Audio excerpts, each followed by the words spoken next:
Hola, ¿qué tal? Buenas tardes. En el nombre del Centro de Estudios Mexicanos de la UNAM, de la Universidad Nacional Autónoma de México, del Instituto Cervantes y de la Embajada de México en España, les agradezco mucho que nos acompañen esta tarde para el diálogo La Eterna Vivacidad. Y agradezco muy especialmente la presencia de la embajadora Roberta Layuz. Gracias, embajadora. Como saben, estos diálogos, este no es el primero, y se inscriben en una serie de actividades que se han organizado para conmemorar el centenario de Octavio Paz aquí en España, en un programa muy amplio que tiene estos diálogos y muchas otras cosas que ha comisariado Aurelio Májor, quien también está aquí. Y para esta ocasión, pues tenemos dos ponentes muy privilegiados. Tenemos la presencia del filósofo, novelista, dramaturgo, ensayista, director de escena, guionista, académico de la lengua también, Hugo Iriart, a quien le agradezco que haya venido para esto desde México. Y tenemos también al narrador, poeta, crítico literario, traductor y también académico de la lengua, Pere Gimferrer, quien, como saben, fue editor de Octavio Paz en España y uno de sus primeros y, desde luego, principales interlocutores en este país. Y bueno, ambos son personajes muy conocidos y muy reconocidos también. Creo que no necesitan más presentación. Además, tenemos poco tiempo y los dejo para empezar cuanto antes el diálogo. Muchas gracias por venir.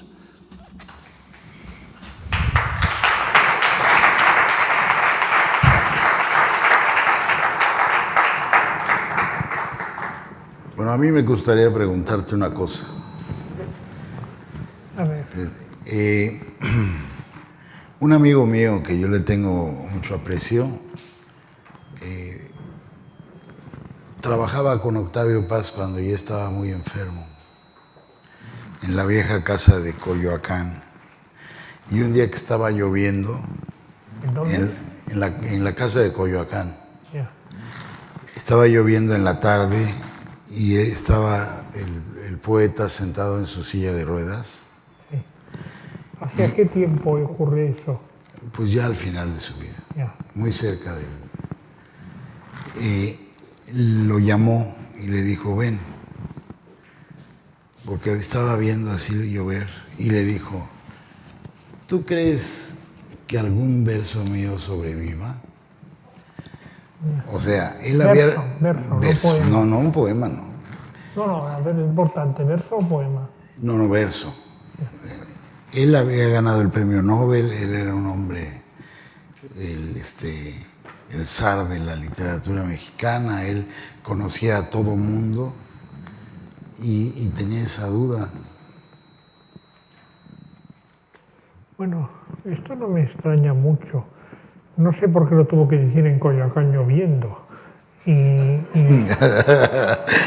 no situó el año en que lo digo, pero si fue después del premio Nobel, fue después del año 90. Hay, sin embargo, 8 años en los que pudo decir eso, o al menos 7.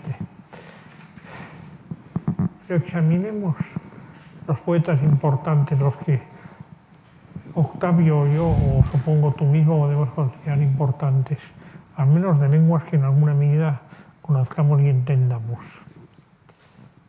A ver, supongamos que tales poetas son, por ejemplo, Virgilio, o Dante, o Shakespeare, o Góngora. Y es indudable que, dejando aparte que entre estos poetas unos estén más cerca de uno que de otros, y que en un caso conozcan mejor su idioma que en otro, si no lo conoces bien, no siempre apreciarás todo igual.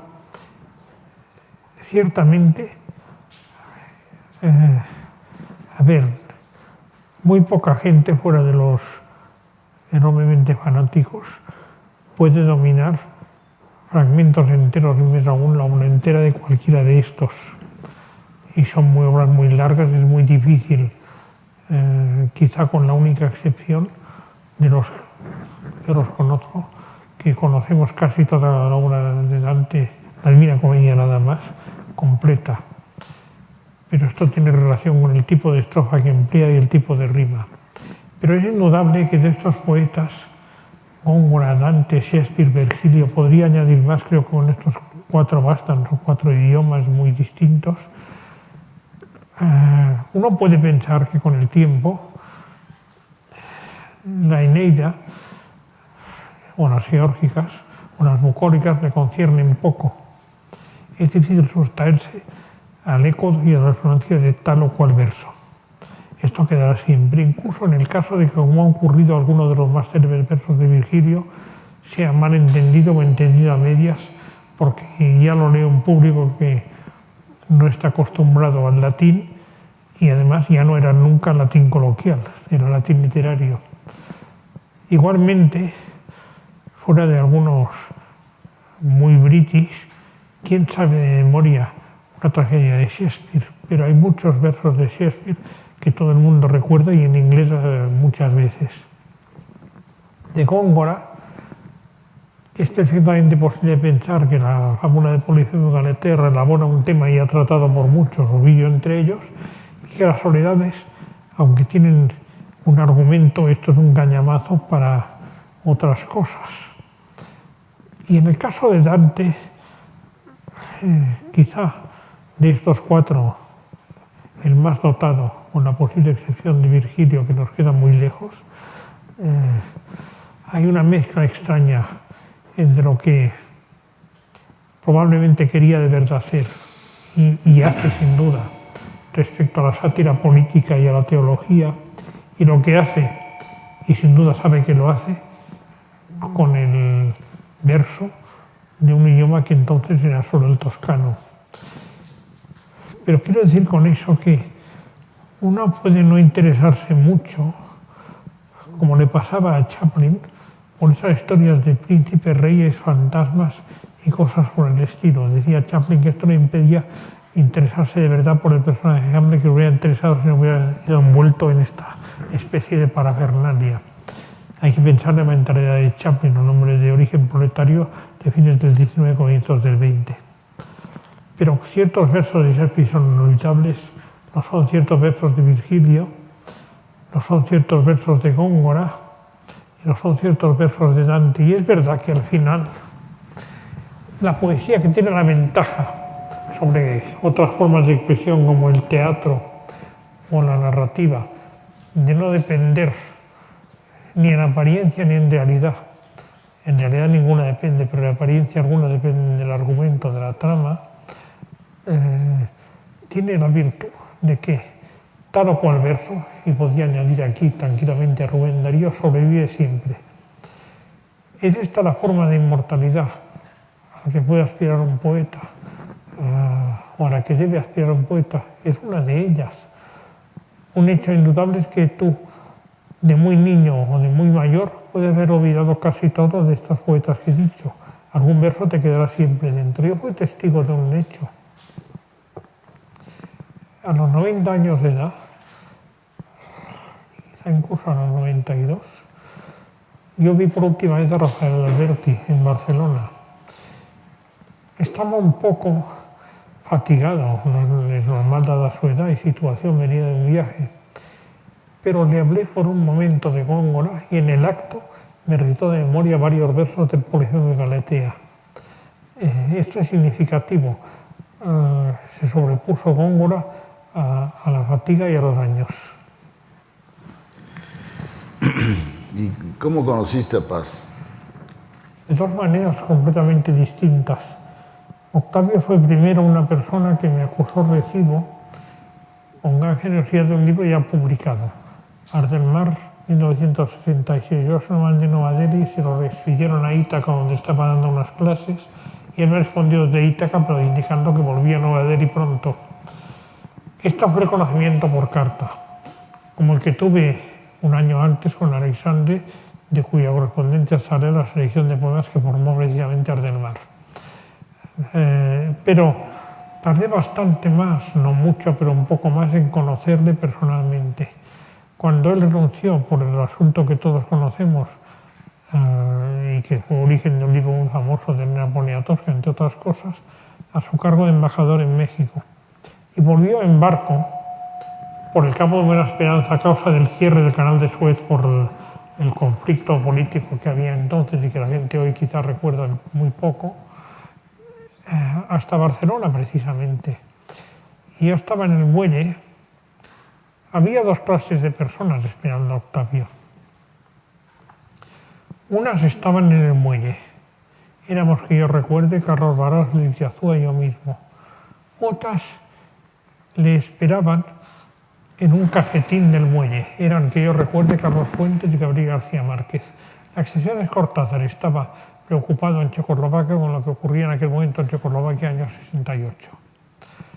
Desde la cubierta, por señas más que por voz, porque la distancia era considerable, Octavio me preguntó si yo era yo, y respondí que sí.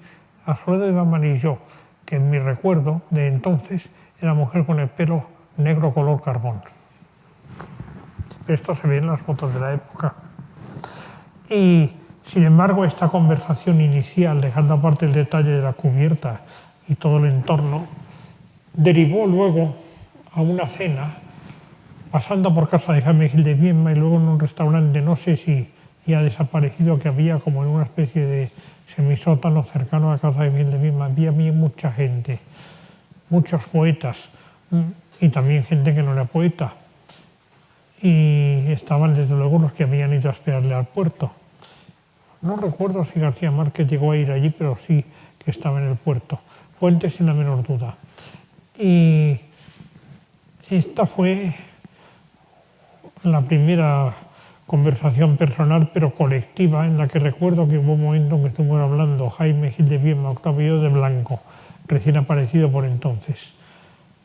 Después le fui viendo con menos frecuencia que escribiéndonos, porque iba recibiendo muchas cartas suyas, y aunque le vi muchas veces en lugares muy distintos, que yo recuerde ahora en Madrid, Barcelona, Alcalá, Málaga, Estocolmo, probablemente más lugares que ahora mismo tendría que repasar.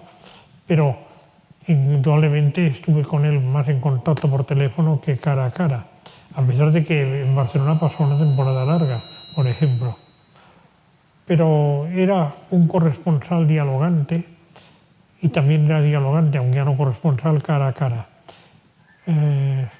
Donde más tiempo pasé con él fue posiblemente en Barcelona y Madrid, pero en las demás ciudades también.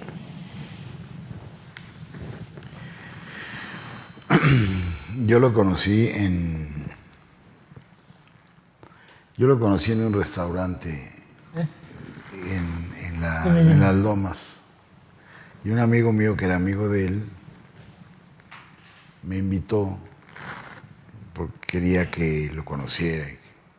Luego mi amigo fue asesinado y perdí de vista a Paz y perdí de vista. Y aunque trabajábamos en el mismo periódico... Ahora te oigo a medias, ¿sí? Aunque trabajábamos en el mismo periódico, que era el Excelsior... ¿Tú te refieres a plural o a vuelta? No, antes. Plural. Plural, por lo tanto. Porque lo hizo en la época Excelsior. Previa al, digamos, golpe de estado de Plural. Sí, exactamente. Nunca lo vi porque yo trabajaba en otro lado. Pero él me hablaba de ti. ¿Cómo es eso? No, pero ahora verás. El caso es que publiqué una novela que previamente había sido una novela por entregas y me dieron ejemplares y le mandé uno a Paz. A ver, yo creí que no iba a leerlo. A él le pareció interesante lo que él no sabía, y yo tampoco, porque no quise decírselo, que yo había leído Galaor. Me había llamado la atención la elección del tema y conseguí el libro, aprovechando la circunstancia fortuita de que en aquel momento los libros de Mortiz, y esto creo recordar que era Mortiz, constituían en España, se embarraron que no siempre fueran a las librerías, algunos se quedaban en las bodegas de distribución. Pero cuando Octavio me habló de Tite Galaor, yo ya había leído Galaor. Quizá luego le dije que ya lo había leído, pero no quise quitarle la ilusión de hablarme de Galaor, le lo dije un poco después. Le gustaba mucho. Una vez que fuimos mi mujer y yo a verlo, nos contó que había ido al teatro en París y había visto una obra de Pierre Corneille y nos las contó minuciosamente, de la primera escena al final, porque era una versión del tema ese de El Conde Lucanor, de reducir el espacio, algo que sucede en mucho tiempo en realidad pasa en nada. Y te vas del mago. Es además un libro de caballerías. Esta es su mayor singularidad, ¿eh? Dejando aparte que Galaor como personaje había tenido en España y en Portugal una descendencia extrema, desde el portugués Eugenio de Castro hasta mi maestro Martín de Riquer en el terreno de la traducción y erudición, pero Galaor, y me parece recordar, aunque quizá no muy para bien, que salían películas norteamericanas, Los Caballeros de Arturo y cosas por el estilo. De esto no estoy tan seguro, vi la película, pero tengo un recuerdo confuso de ella. Sí, Galaor es en el terreno de las novelas de caballerías el más enamorado y el más promiscuo, porque Amadís era de una pureza angelical, ¿no? Total. Galaor no. Entonces me interesó más Galaor porque es más humano, ¿no?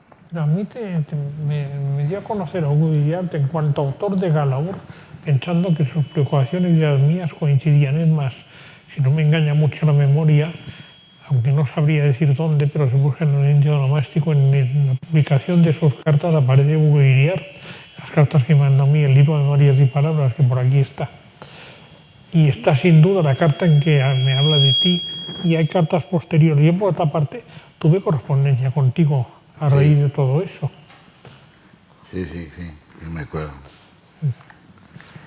Pero quizá podías también tú, aparte de decirle que no le veías en plural, contarme algo más respecto a Octavio y Galaor, ¿o te parece que basta con lo dicho? Déjame que te diga que yo no sabía que había leído Galaor. Es la primera vez que oigo eso.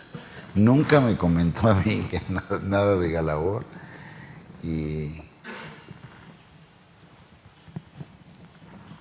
Pero fue conmigo muy generoso. Pero no sé si has llegado a leer nunca la carta en que Octavio me habla de ti, como persona y como escritor. Está publicada, ¿eh? Está publicada y está en el índice onomástico del tomo de cartas de Memorias y Palabras. Y te tenía mucha estima y muchísimo cariño. No sé cuál era la diferencia entre vosotros. No sé cuántos años tienes tú, en primer lugar, aunque tus libros lo dicen. Pero veía entre nosotros dos una especie de simetría en algunas cosas. Puede ser cierta, pero en realidad llevamos tiempo sin tratarnos tú y yo. Nos tratamos bastante en la época en que Octavio nos puso en contacto. Y luego de modo intermitente en diversas ocasiones. Pero me parece bien que nos descubramos y nos reconozcamos. Y tú leíste, claro que leíste. A mí me pareció interesante la crítica que hizo Paz a tu libro del pintor, ¿cómo se llama? Ese libro que hiciste sobre el pintor. ¿Me estás preguntando? Sí. Por lo que decía Paz. Sí, porque hizo una crítica interesante. Bueno, Fortuny. Respecto a mí, aunque te digo que respecto a ti también tuvo mucho que decir y está escrito y está publicado, como sabes. Respecto a mí, tuvo dos acciones completamente distintas. Una ahora es pública, pero fue privada. La forma en que me escribió acerca de libros míos, tal vez no todos, pero sí algunos de los principales, según yo los iba dándolos a conocer.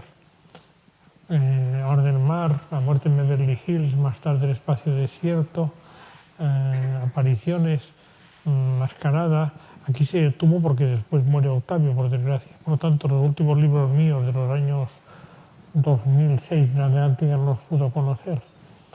Pero esto que ahora es público eran cartas privadas. Sin embargo, en una ocasión, una sola, escribió un texto sobre un libro mío, La trama mortal, sobre mi única, yo sostengo que novela, aunque algunos creen que no es novela, Ortuñ, sobre el hijo del pintor, digamos, post-Pompier, o en cierto modo neo-Pompier, Mariano Fortuny de Marçal, Martín Madazo, que era escenógrafo, inventor y sobre todo creador de telas para moda. Y sobre eso escribió un texto que está ahora recogido en el libro Al paso, la trama mortal, y que luego vino a parar a ser prólogo, como mínimo, de la edición francesa. Y tal vez lo sea también de la inglesa, que está en curso de aparición, tardíamente, pero en curso de aparición. Pero eso fue una sorpresa para mí, porque no me avisó que iba a escribir eso, y quizá lo improvisó. En aquel momento se le ocurrió que podía escribir un texto sobre este libro, y lo escribió. Las cartas privadas son muy extensas, pero su lugar no es el de un artículo destinado al público. Ahora están publicadas, pero no se escribieron con esta finalidad. En el caso tuyo, tú sabrás qué te dijo de palabra o por escrito respecto a Galaor y a cualquier otro libro tuyo. Y podrá ser extraño, pero yo jamás hablé con Paz de ningún libro mío. Excepto, no, nunca. Una vez, Paz... ¿Pero qué hacemos? Sí, pero tampoco iría mal para él, porque lo oigo a medias, ¿sí? Te paso el micro. Te paso el micro y luego no pasas. Es que esta invención... Una vez que fui a su casa, Paz nos contó, fui también con Guita, un relato de Akutagawa, en el cual un hombre que es un bandido y el jefe de una banda de desalmados ve una araña en la pared y la va a matar, y algo lo refrena y no la mata. Entonces el que lo seguía y que quería su puesto entra y lo ve y lo saca, porque se da cuenta que ya había algo que tenía el bandido que había perdido. Entonces viene una degradación del bandido hasta que ya es poco menos que un perro ahí, y muere. Muere con la cara en un charco de lodo. Y en el momento en que muere, baja del cielo una tela de araña y lo recoge y lo sube al cielo. Y el cuento es de que entonces todos los otros bandidos se suben por la tela de araña detrás de él con el ánimo de llegar al cielo, y entonces él corta la tela y en ese momento él también se cae y muere.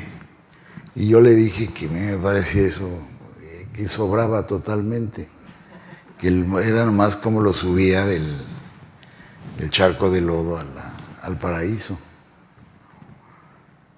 Entonces me dijo, escríbalo. Y lo escribí y salió en la revista. Me gustaba mucho que contara, porque contaba con gran minuciosidad, y esto y aquello. Bueno, en este aspecto, yo no resisto, después de esta exposición tan bella, a manifestar en público mi perplejidad por un asunto que nunca he conseguido aclarar en qué consiste. Y dudo que tú sepas más que yo. La desaparecida novela que escribió Octavio en su juventud. ¿Sabes algo de eso? Yo te diré lo que sé yo, pero sí, a lo mejor se puede saber más. Fíjate que te voy a decir esto. No, yo sé algo, pero quizá tú sepas algo distinto de lo mío. Te voy a decir que hay con el aniversario se ha desprendido una luz de biografías de Octavio Paz. Sí, eso es cierto. Sí. Hay mucho más biografías que estudios de su obra y demás. Y no de plumas menores, de plumas de los mejores críticos. Y Sheridan está haciendo una, y Christopher Domínguez otra, y Castañón otra, y Krause otra, que ya vio todas las cartas de amor en Princeton, entre Elena Garro y Octavio Paz, y sostiene que el matrimonio fue un desastre absoluto desde el principio y que ella jamás lo amó, y él sí. Y entonces yo te aseguro que en poco tiempo va a quedar todo el terreno paziano totalmente explorado. Ahora, que alguna de esas biografías sea suficiente y buena, y no lo sé. Es probable que no, porque es dificilísimo hacer una. Pero que van a indagar todo, no tienes idea de la minuciosidad con la que trabajan ahora. Y a mí me parece extraño porque a Paz no le gustaba la fama. Tiene un famoso texto, no sé si, no es famoso, que dice que la fama siempre es un malentendido. Y luego dice, es preferible que no te conozcan a que te conozcan mal. Entonces, yo no sé qué habría pensado de que en México una enorme cantidad de gente lo venera y lo exalta sin haber leído jamás una línea de Paz, que es un fenómeno que a mí me parece notable. Nada, no saben nada. Claro que es el vulgo espeso, ¿no? Pero, digo, bueno, manifiestan un entusiasmo como del fútbol provocado por Paz. Bueno, te contaré lo que sé de esta novela. Por favor. Existente pero desaparecida. Creo que en alguna parte llega a decir algo, quizá por escrito, aunque muy poco, sobre este libro. Tal como lo escribió él muchas veces, era un libro que tenía cierto parecido con L'étranger de Albert Camus, cosa no sorprendente dada la época. Que faltaba escribir el final, pero era lo único que faltaba, muy poco, tal vez una página o dos. Era la historia de un desengaño político, fácil de imaginar si tomas a Camus como referencia, y al propio Octavio, por cierto. Es un libro de los fines de los años 40, y tenía relación también con un trato amoroso entre dos personas cuyo carácter conflictivo tampoco cuesta de imaginar en la época. Hasta aquí, ¿por qué no lo publicó? Nunca me dijo claramente que no quisiera publicarlo ni por qué no lo publicaba, solo que no lo publicaba y que le faltaba el final. No estoy seguro que le pareciera un buen texto, pero tampoco de que le pareciera un mal texto. Y hay un misterio indudable. Su viuda, Marie-Jo, que conocía el texto y su existencia y sabía además dónde estaba, poco después, no digo al día siguiente, pero al cabo de un tiempo de morir Octavio, fue al sitio donde solía estar y el original no estaba, en Coyoacán. Ahora bien, yo creo imposible la hipótesis de que Octavio estudiara el texto sin decírselo a ella. Lo que creo más verosímil es que, como algún otro texto de Octavio, esté traspapelado, porque después de Coyoacán vino, como sabes, Plinio, y había muchos papeles, no en un gran orden. Que él lo destruyera no es totalmente imposible, pero sí me parece muy poco verosímil que nada dijera a su pareja de que destruía un texto que conocía. Tenía valor, alguno tendría, pero nunca lo sabremos, porque yo no sé si jamás aparecerá. Puede aparecer, puede aparecer perfectamente. Cosas que llevan más tiempo fuera de la visibilidad aparecen luego. Sí, eso es riesgoso, porque mira, por ejemplo, Borges, tú sabes que empezó escribiendo muy mal, que su libro Inquisiciones es ilegible. Y él, claro, lo quitó, igual que los libros de Bioy, no sé, son 3 libros que escribió y que escondió y destruyó. Y entonces la viuda de Borges publicó ese libro. Y el libro es una atrocidad. Y no solo no contribuye a la fama de Borges, sino que le da un elemento de cosa inexplicable, ¿no? De todas maneras, a la obra de Octavio no le falta, no le sobraría, pero no le falta esta novela en absoluto, porque es sobre todo una obra de ensayista y poeta donde por otra parte ya existen narraciones. Águila Osona en el fondo son relatos, no solo están en prosa, muchos de ellos tienen un tono narrativo. Y está Mi vida con la ola, que un día me dijo que le hiciera en teatro de títeres. Pero la novela que él describía no se parece en nada a Águila Osona, es otra clase de texto. Pero desconozco lo que te he dicho y francamente no sé si existe. Yo me inclino a creer que existe, porque, como te digo, no me parece verosímil imaginar que lo destruyera y no dijera nada. Quizá, sin embargo, en el momento extremo en que se encontraba, lo destruyó y no creyó necesario decirlo, pero no me consta, ¿eh? Por otra parte, seamos realistas. ¿Cómo se destruye un texto? Quemándolo. Esto se nota. Rasgándolo, es una novela entera. Sí. Es más posible un traspapeleo, pero si es así, si lo cambió de lugar fortuitamente o voluntariamente, es muy difícil de Coyoacán a Plinio saber dónde está esto, como algunos otros papeles inéditos que existen, que no cambiarían esencialmente la obra de Octavio, pero, por ejemplo, está inédito el segundo segmento, inacabado también, pero muy largo, de un texto que publicó en España en una revista dedicado a mí, no que trate de mí, dedicado a mí nada más, que se llama Los Pasos Contados, que cuenta... luego le cambió el título, porque le hice notar que Los Pasos Contados era un título de Corpus Varga, a quien conocía en alguna medida, y narra ese texto su experiencia de lector hasta cierto momento. La segunda mitad del texto, que luego se llamó a la mitad de esta frase para no llamarse Los Pasos Contados, narraba la continuación, aunque hubo cierto momento en que no terminó por completo esta segunda parte, además la llenó de correcciones. Esta parte existe y está en Plinio. Otra cosa es que requería un trabajo de edición que ahora mismo nadie puede hacer, y solo podía hacerlo legítimamente la viuda, que está en estos momentos desbordada, como sabemos, por otras actividades relacionadas con el centenario. Su idea inicial era publicarlo a raíz del centenario, simplemente no puede hacerlo. Hay otras cosas que la requieren de modo más inmediato, pero sí al menos sabemos que está en Plinio. De la novela ni eso siquiera, es probable, es incluso posible solamente, pero está allí. Ahora bien, yo creo que la importancia de Octavio no debe mucho a tal o cual texto inédito traspapelado. Está en dos cosas, en lo que escribió y en algo de lo que solo hemos hablado a medias, en la influencia personal que tenía sobre cada uno de los que tratábamos. Sí, eso sí. Sí.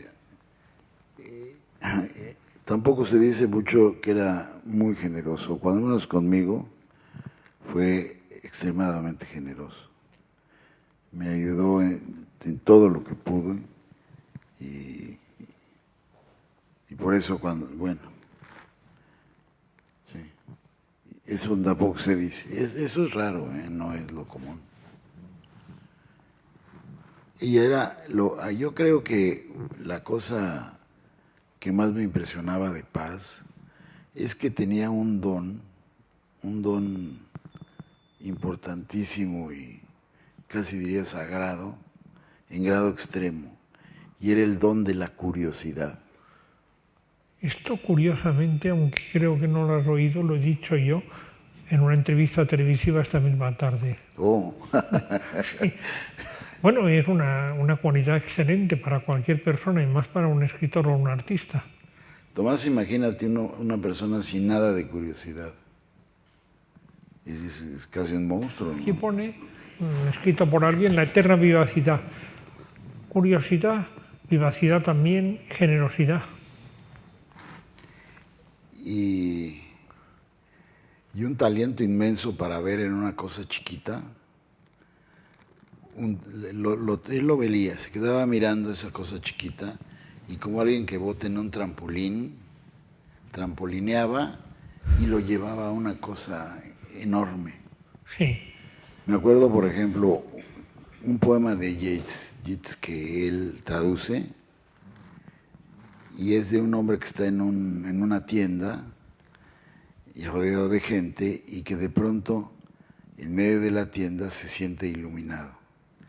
Y entonces Paz, al cual siempre le interesaron mucho las ciudades, dice, la ciudad es el desierto. La ciudad es el desierto porque en la ciudad uno es anónimo.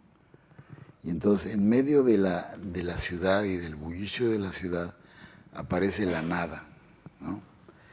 O sea, lo lleno, la nada y lo lleno se truecan, ¿no? Cuando aparece lo lleno, se juzga la nada. Y eso es, o sea, Meister Eckhart dice que Dios es la nada, porque como es todo, es la nada. Y eso a partir de un versito.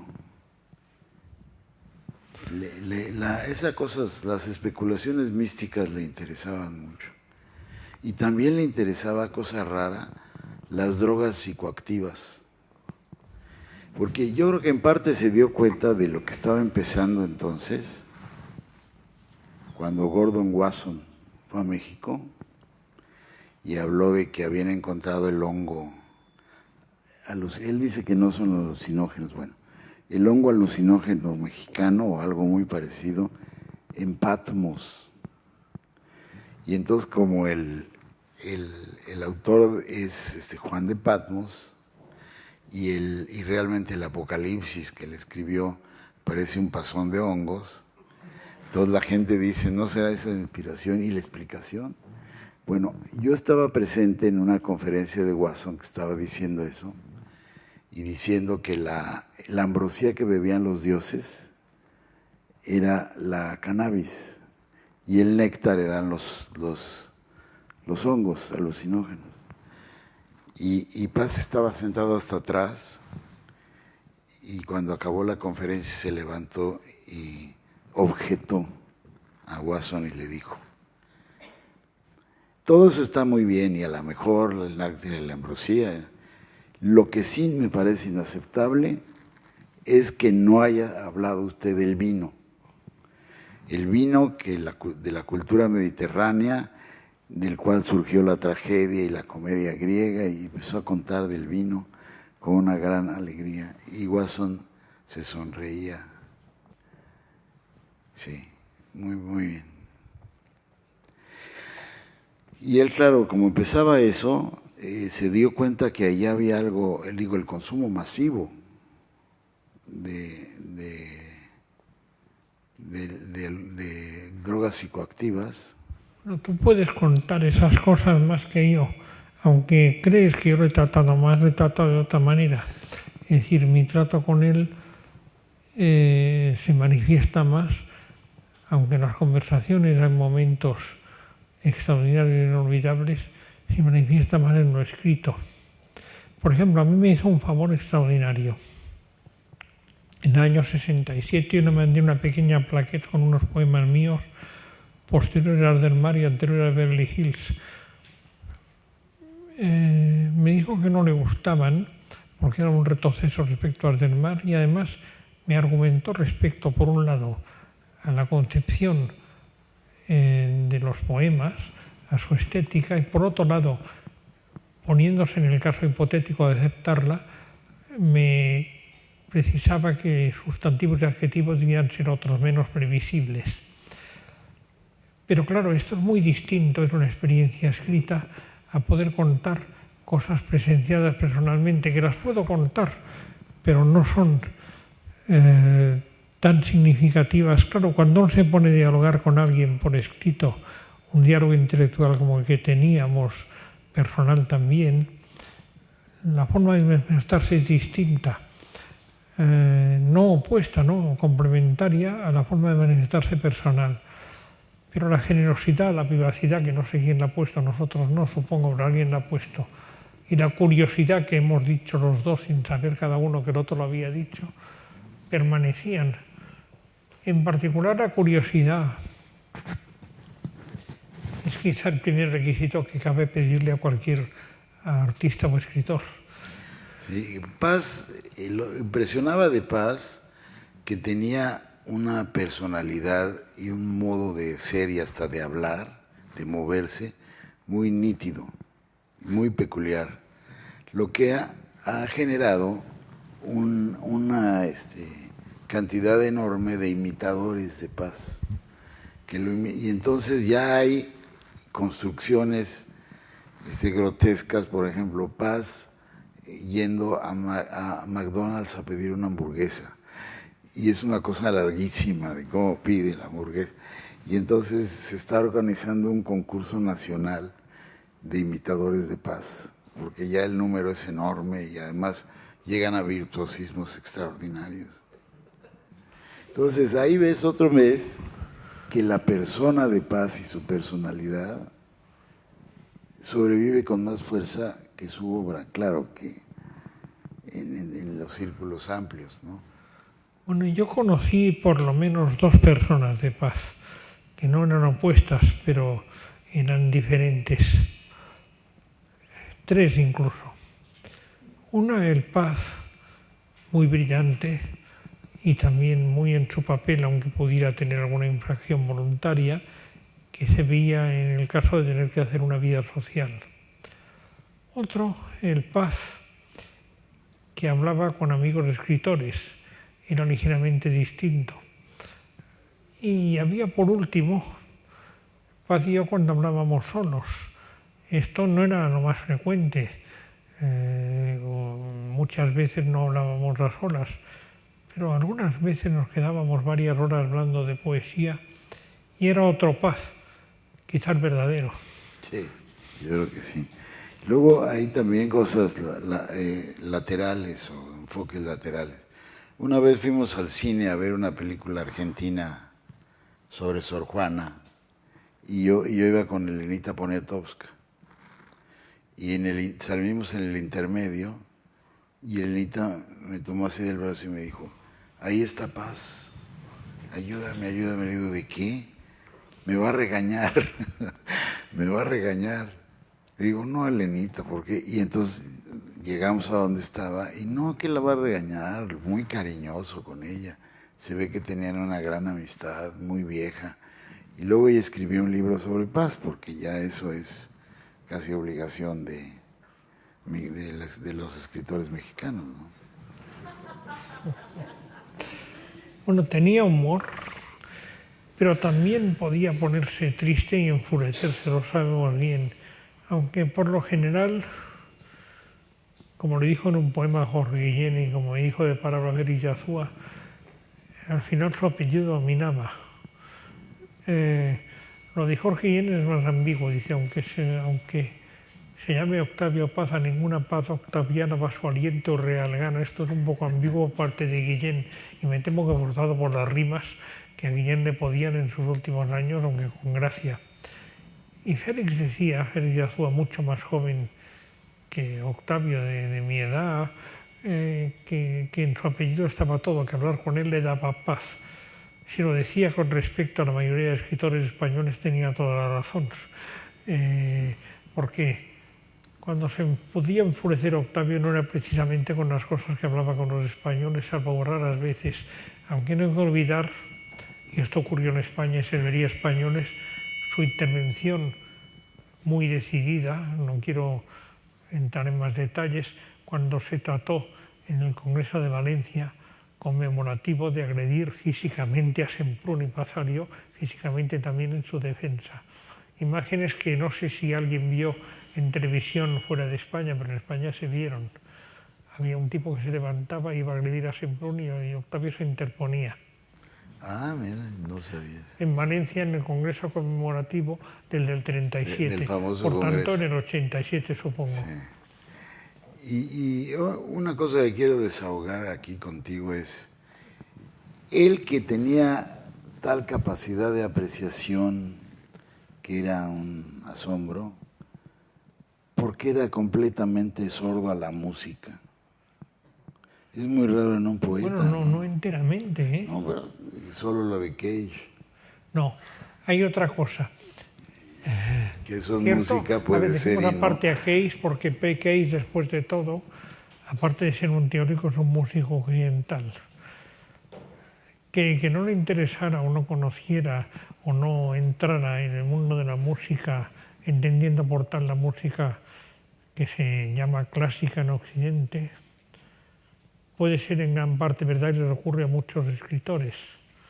Pero está otra cosa, sí entraba en la música oriental, en la cual en cambio casi ningún occidental llega a entrar. Sí, yo no conozco ninguno.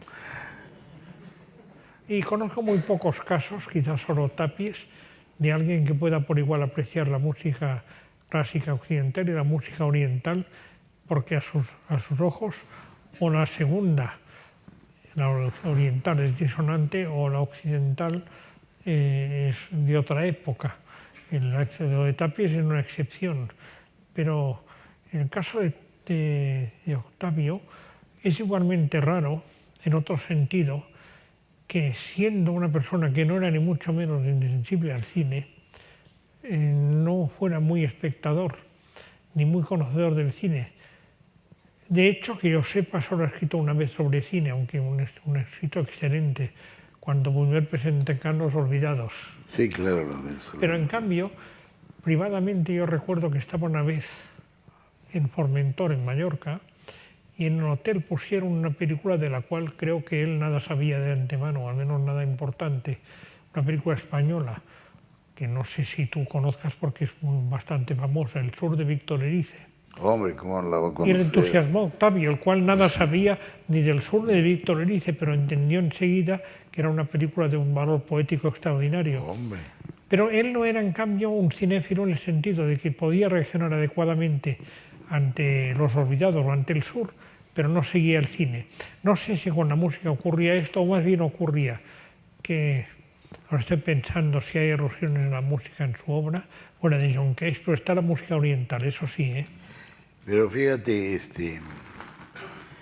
su traductor al inglés contó en Bellas Artes, ante un montón de gente, que Paz le dijo esto.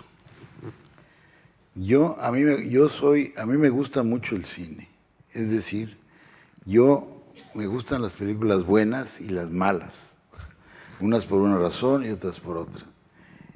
Y siguieron hablando y entonces ya él le preguntó por Viaje a las Estrellas, que es una serie americana. Y como yo las conozco perfectamente y no me pierdo un episodio. Y mostró erudición en lo de el Doctor Spock y la de lo cual a mí me dio mucho gusto, que viera la tele. Hay una frase de Federico García Lorca de la que me he acordado ahora. Dice García Lorca que, como sabemos, como mínimo tocaba el piano y se conservan ahora en disco compacto sus grabaciones acompañando al piano de Argentinita. Decía Federico García Lorca que, como digo, tocaba el piano, entre otras cosas, y había escrito varias veces sobre música, sobre todo en su primera juventud. Quizá algún día nos guste a todos la poesía mala, como nos gusta ya la música mala con locura. Está muy bien. Yo me he acordado de esta frase, pero estoy pensando, de verdad, fuera de John Cage no habla nunca Octavio de ningún músico occidental. Sí, hay un importante poema, acuérdate, creo que se llama La interrupción o cosa parecida, sobre la muerte trágica de Webern, el dodecafónico. No me acuerdo. Sí, está en un libro suyo y si no se llama La interrupción, aparece ahí la palabra interrupción. Seguramente con el libro a mano o con la memoria de alguno de los aquí presentes se acordarán. Webern es cierto que es dodecafonía, pero es claramente una época de la música anterior a Cage y es música occidental sin la menor duda. Sí. No sé si rastreando encontraríamos otros indicios. Claro que de Webern trata de su muerte, pero no se explica si él no conocía y no le interesaba la música, no muy abundante pero importante, de Webern. Muy importante. Es la Creo más que se llama La importante. interrupción, y si no se llama así, la palabra interrupción aparece. Dice, Stravinsky dijo de Webern. Pero no sé si pensando encontraríamos algunas alusiones en la música. Digo con eso que aunque es posible que muy pocas veces la escuchara, no quiere decir que no la haya escuchado en algunas ocasiones y haya tenido algún papel en su vida.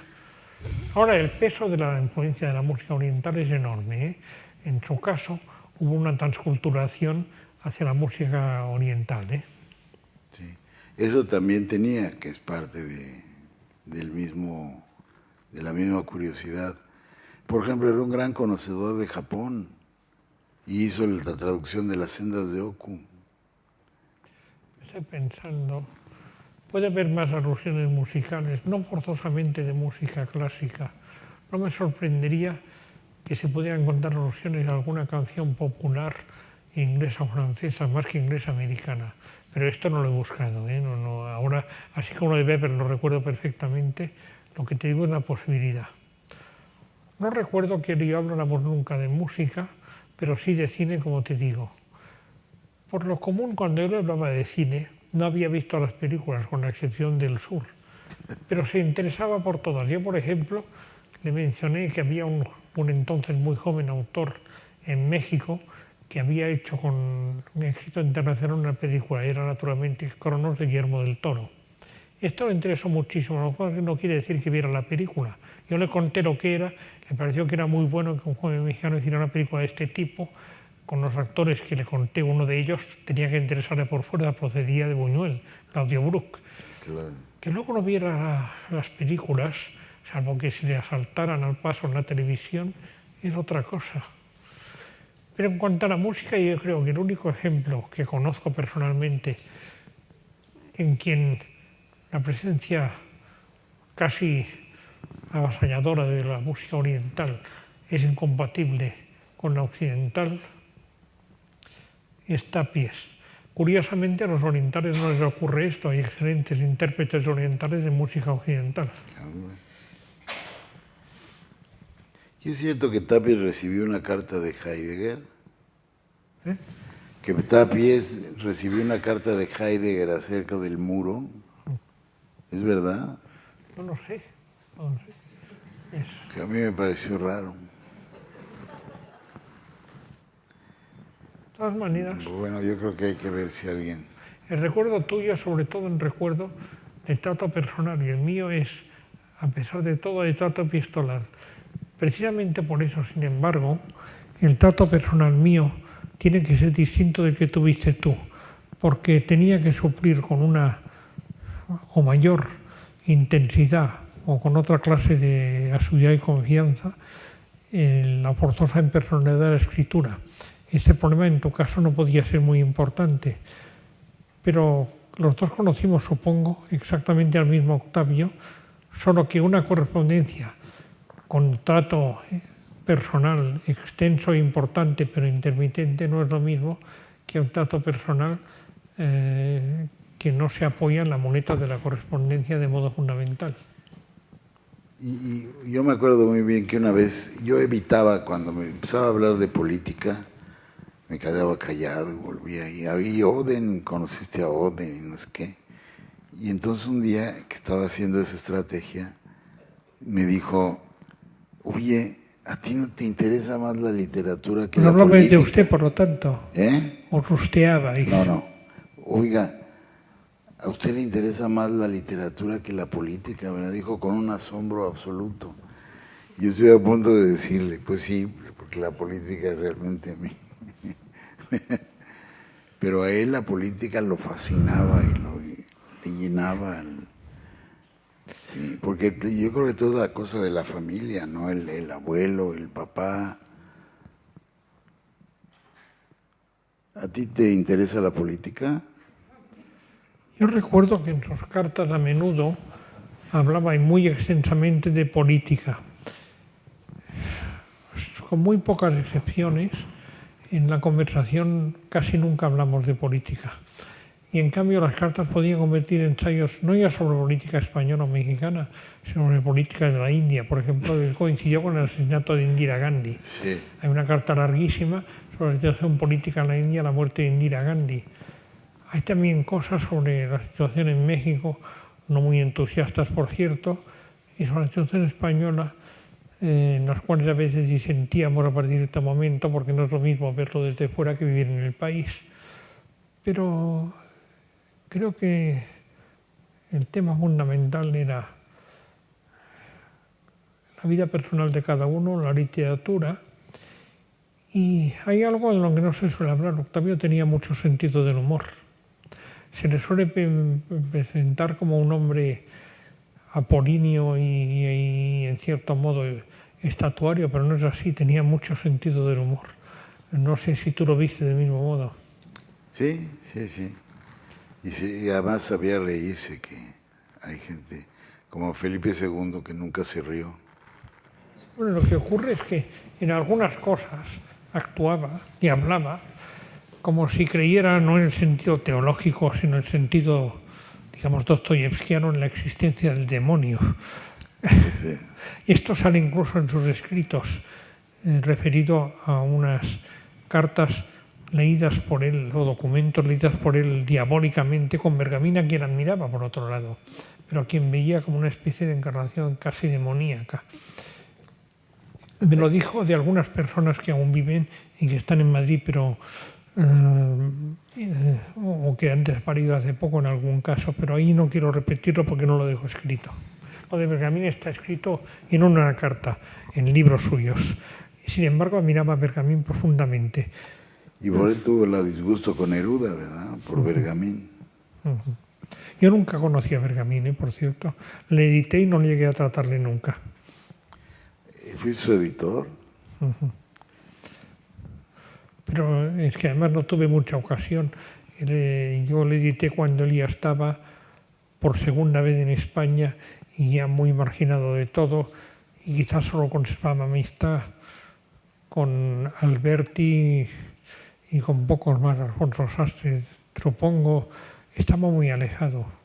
Yo no llegué a tratarle. Alguna carta tengo, pero eran cartas puramente editoriales. Y no creo que en esta época tampoco Octavio le tratara ya, pero le había conocido en México y antes que eso, la Guerra Civil Española, le tenía por demoníaco y admirable al mismo tiempo, aunque no una cosa por efecto de la otra, sino una cosa a pesar de la otra. Se hizo enterrar con la bandera de Leta, ¿verdad?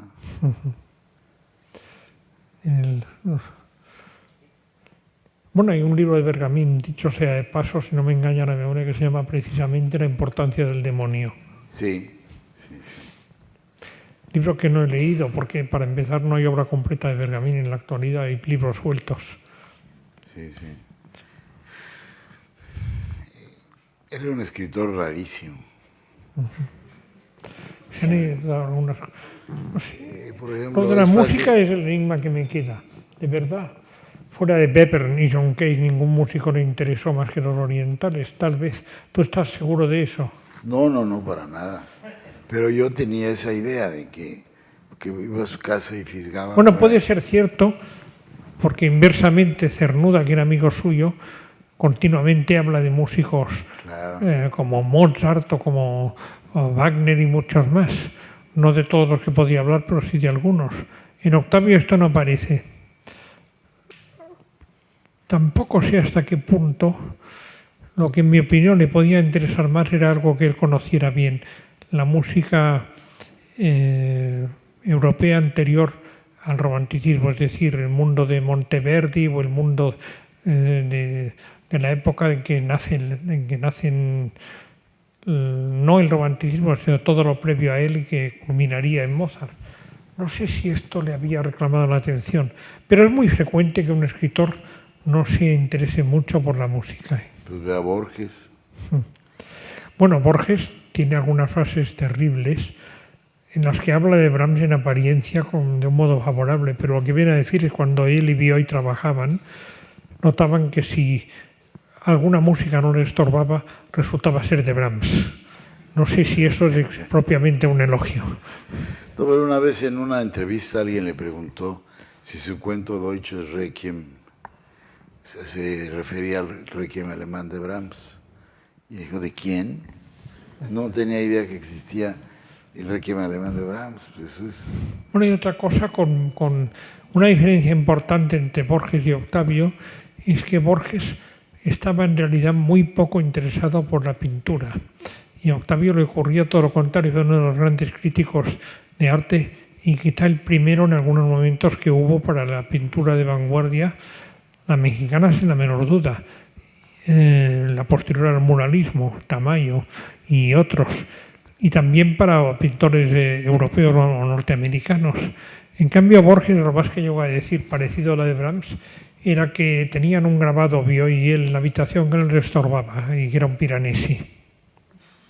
Pero se consideraba el mayor elogio para una obra musical o para una obra plástica para Borges era que no le estorbaba, que no le molestaba. Imagínate. Sí. Sí fue notable crítico. Ahora bien, hay una cosa, esto puede ser una post de Borges, porque parece muy casual, aunque el autor sea Brahms efectivamente, que uno de los cuentos principales de Borges se titula Deutsches Requiem como una de las obras principales de Brahms. No me hará creer Borges que él no sabía de la existencia de la obra de Brahms.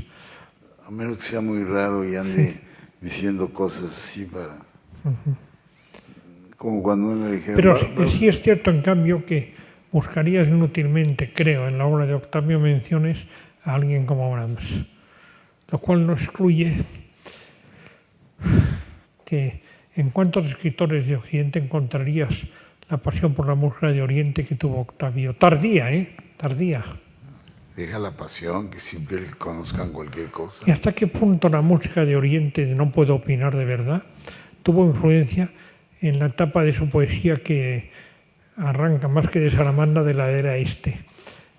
Estoy pensando en algo que ya existía antes, pero que se acentuó de Salamandra en adelante y de la era este en adelante. Aquella tendencia que, en contra de lo que suele creerse, no es frecuente ni común en la poesía contemporánea, a los versos en escalonamiento, sin puntuación. Yo siempre he visto en esto algún tipo de influencia musical. Lo más evidente parecería ser la influencia de Mallarmé, pero Mallarmé empleaba esto de modo ocasional, quizás solo en un libro concreto, en Coup de Jamen abolirá le hasard. Octavio, a partir de cierto momento de Salamandra y la de este en adelante, lo emplea de modo casi sistemático, con excepciones, pero lo que más abunda es el verso escalonado. Influencia musical o una extremación, por así decirlo, de la tendencia de Mallarmé, no lo sabemos, nunca se me ocurrió preguntárselo, pero mirándolo bien, con verso escalonado en cualquier idioma, empezando por el español, no es algo que abunde. ¿Tiene relación con la música o tiene relación con la visión plástica de la caligrafía oriental? No lo sé. Ahora, yo creo que el mérito más grande como crítico de pintura fue ese libro sobre el cambio en la orientación del arte plástico, que es el libro que dedicó a Marcel Duchamp. Porque con él dar ese giro, empezó a dar el giro el arte y la pintura y eso a convertirse en otra cosa, esa otra cosa que ahora es el arte y que a mucha gente desconcierta.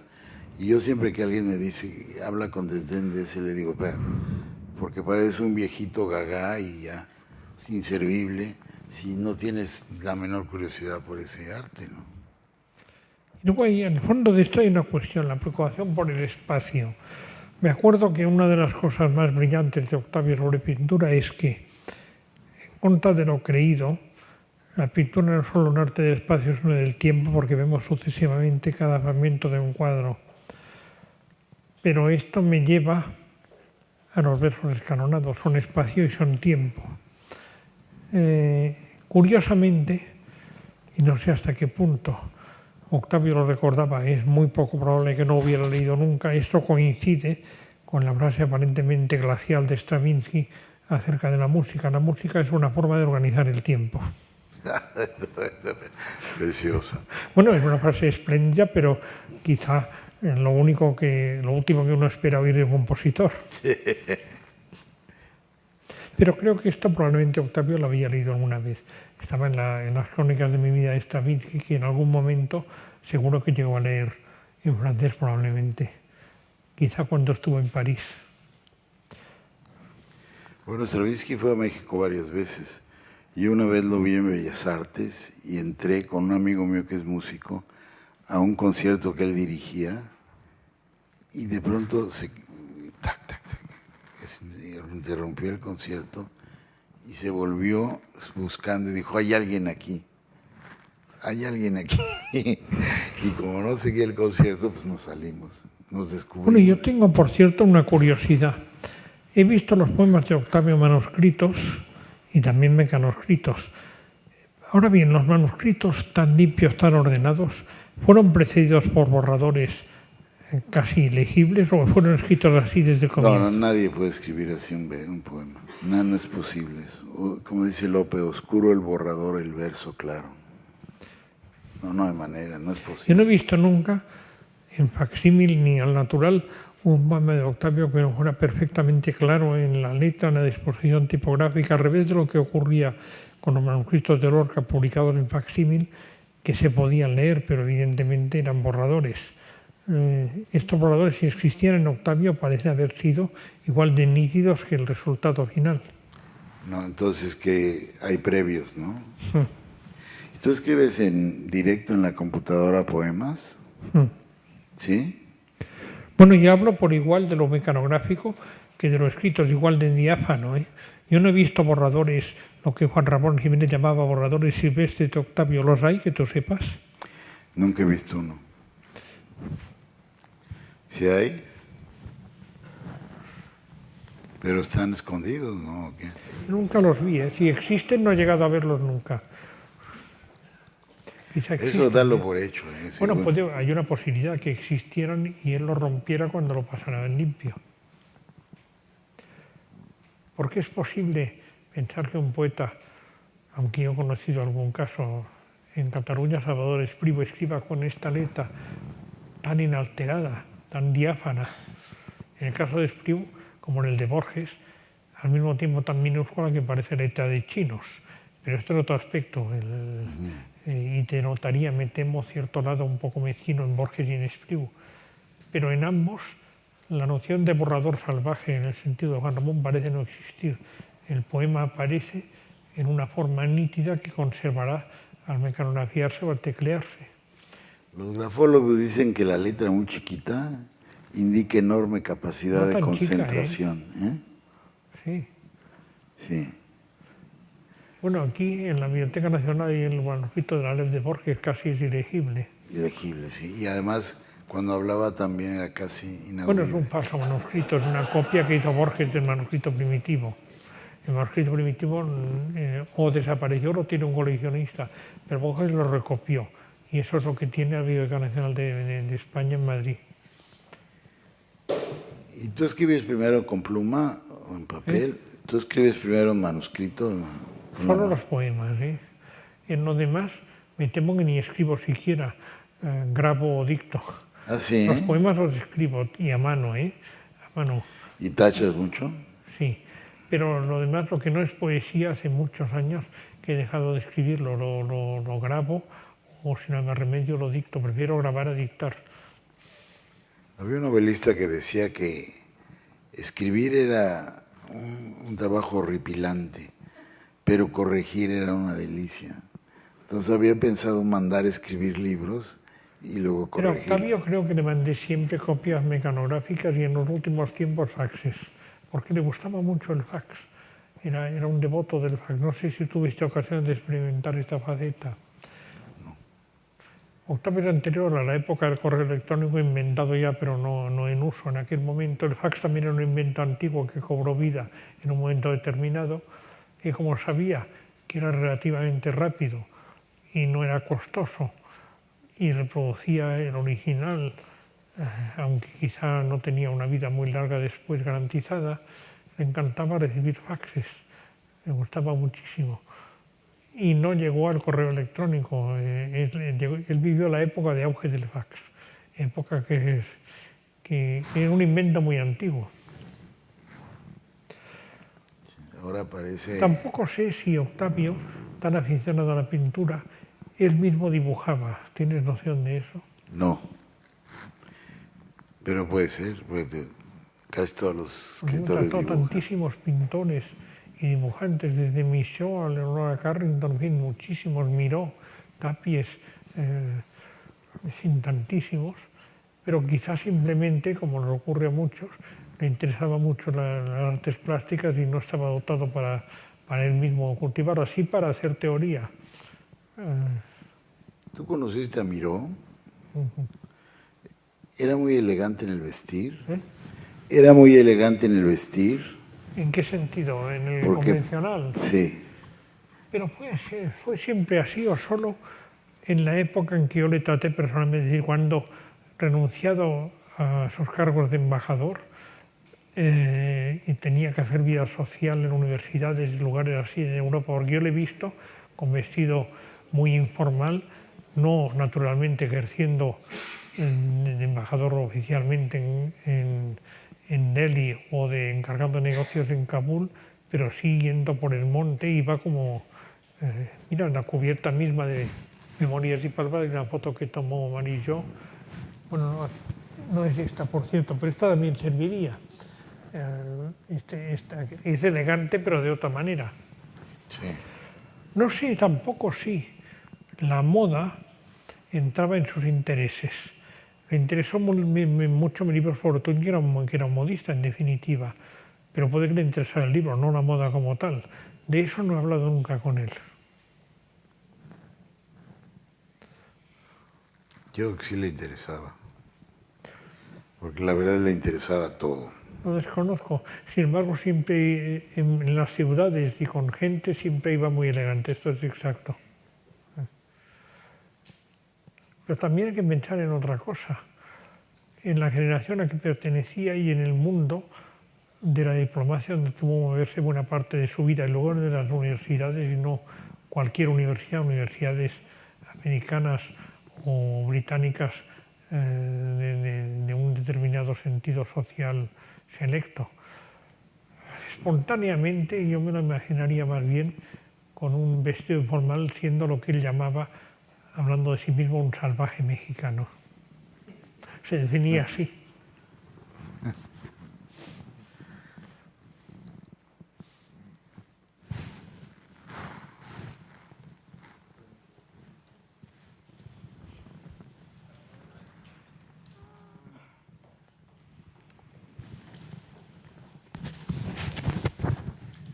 Bueno, muy agradecido por esta charla que ha sido muy sugestiva y muy enriquecedora. Y únicamente una cuestión que también es una curiosidad mía, como las de Perején Ferrer. Una de las facetas de Octavio Paz es que era un polemista, pero no es que encontrase la polémica, sino que él la buscaba. Y tiene su razón de ser porque él era una persona brillante, con una gran rotundidad expositiva, y que además pues, tenía una gran facilidad y una gran agilidad mental para las respuestas. Entonces, quería preguntarles si ustedes tenían alguna referencia de este síndrome polemista de Octavio Paz. Yo creo que esto de la polémica obedece a esto. Hay gente que se siente, hay gente susceptible, como le decimos en español, que se ofende de lo que sea. Y hay gente que no es susceptible, que no se ofende aunque de lo que sea también, aunque le haga uno lo que sea. Paz pertenecía al primer grupo. Y esa gente está condenada a establecer polémicas y estar en pleitos. Y es una desgracia, ¿eh? Bueno, yo le he visto, antes he hablado de pasada de que de viva voz no me hablaba nunca de cuestiones políticas que eran uno de los aspectos de la polémica. Pero debe decir una cosa, y no es ningún secreto porque lo digo en el prólogo al libro. En algún momento, contados, de las cartas de Memorias y Palabras, Marillón me pidió que suprimiera alguna palabra, algún fragmento de frase. Casi siempre se refería a aspectos políticos de la personalidad y polemizaba con la persona a quien se refería. Como eran personas que yo podía encontrarse cualquier día en cualquier ciudad de las que frecuentaba, me pidió en unos pocos casos que eliminara nunca el párrafo, sino algún fragmento de frase o alguna palabra. Esto es una forma de la polémica, no solo política, estaba la polémica literaria que era vivacísima en ocasiones. Y le he visto, porque esto es otro aspecto suyo, era capaz de enfurecerse, sí. Pero no solo con la política, también con la literatura, y quizá más que con ninguna de estas dos cosas, con la medicina humana.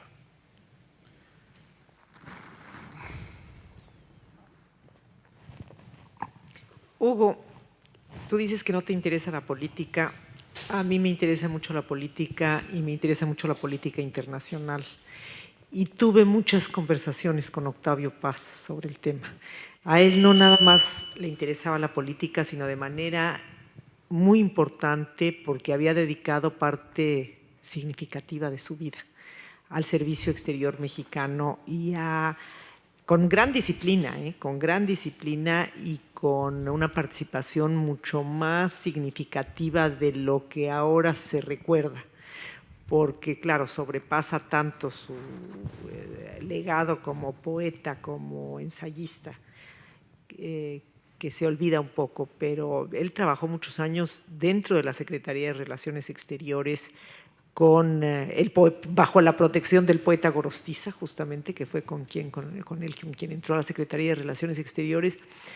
Y lo que yo recuerdo más, que suma lo que tú referías del polemista y al mismo tiempo su gran interés por la política internacional, fue un momento muy especial que él vivió y que fue la época que yo tuve mayor cercanía con él, que fue la caída del muro de Berlín. Fue un momento para él muy significativo, porque si algo abominaba eran los totalitarismos y todas las mentiras asociadas a eso. Y para él fue un momento muy importante que disfrutó y que se había adelantado muchos años a ver que esto iba a pasar. Y con el humor y la ironía que hace referencia a Per Gimpferrer, él se reía un poco de cuántos iban a decir, ya caído el muro de Berlín, que eso iba a pasar cuando hasta los últimos momentos lo habían sostenido. Así es que lo único que quería decir con esta intervención era que, por supuesto que Octavio Paz ante todo fue un poeta, pero sí fue un hombre muy interesado en la política y en la política internacional. Bueno, y por otra parte, el muro de Berlín tenía un valor simbólico. Muy poco después ocurrió algo de más importancia aún, la caída del régimen soviético y la implosión de la antigua Unión Soviética. Pero curiosamente esto pareció llamar menos la atención de la gente que el dato simbólico de la caída del muro de Berlín. Hay otra cosa que marcó mucho a Octavio Paz, pero está en su juventud, la Guerra Civil Española y por lo tanto la transición política posterior. Ahí, como digo, en el caso de la Guerra Civil estaba opinando de algo que había vivido personalmente, la transición política la veía como un mexicano que hubiera querido una transición parecida para ciertos momentos de su país. No siempre estábamos de acuerdo en este segundo aspecto, porque yo hablaba como ciudadano de un país en el que él solo estaba de paso. Pero me parece que los dos hechos decisivos son sus relaciones con el llamado socialismo real y sus relaciones con la Guerra Civil Española en todos los sentidos y con la evolución posterior a ella. En ambos sentidos, no sé qué diría hoy de Putin, no sé qué diría hoy de la transición española. Creo que en el primer caso sería su opinión totalmente negativa y en el segundo sería ambivalente. Me imagino, ahora estoy haciendo una hipótesis sobre lo que en lenguaje escolástico se llaman los futuros contingentes, es decir, algo que pudo ocurrir pero no ha ocurrido y ya no ocurrirá. Los contrafácticos le llaman ahora.